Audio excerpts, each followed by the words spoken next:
अखिल भारतीय मराठी नाट्य परिषदेच्या वतीनं आम्ही वारंवार सन्माननीय कलेक्टर साहेब, नगरपालिकेचे मुख्याधिकारी नाट्यगृह चालू करण्यासाठी सदैव आम्ही या परिषदेच्या वतीने आम्ही कार्यरत होतो। त्याचबरोबर नगरपालिका बंद पडून एका दिवशी आम्ही जागरण गोंधळ केला नाट्यगृह चालू करण्यासाठी। आम्ही स्वतःला 10 फूट खड्ड्यामध्ये खंदून आंदोलन केलं।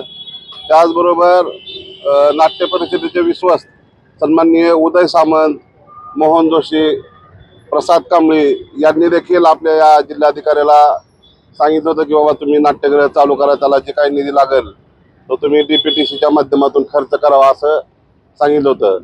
आम्ही सन्माननीय या महाराष्ट्राचे उपमुख्यमंत्री आदरणीय एकनाथभाई शिंदे साहेबांना अखिल भारतीय नाट्य परिषदेच्या वतीनं आम्ही 2.5 कोटी रुपयाची मागणी केली होती।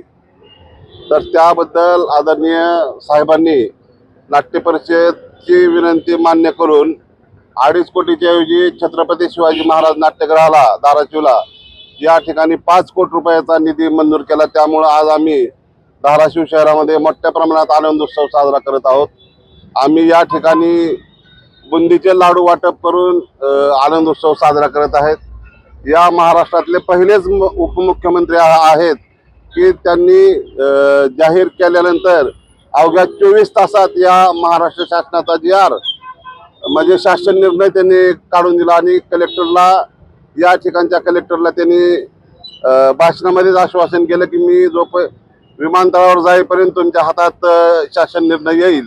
म्हणून आम्ही हा आनंद उत्सव महाराष्ट्रातले नव्हे तर देशातले पहिले उपमुख्यमंत्री मी असे पाहतोय की त्यांनी या नाट्यगृहासाठी 2.5 कोटी रुपये मागितले असता 5 कोटी रुपयाचा निधी दिला। त्याबद्दल आम्ही सर्वजण नाट्य परिषदेच्या वतीनं त्यांचं मनापासून अभिनंदन करतो आणि आभार देखील मानतो।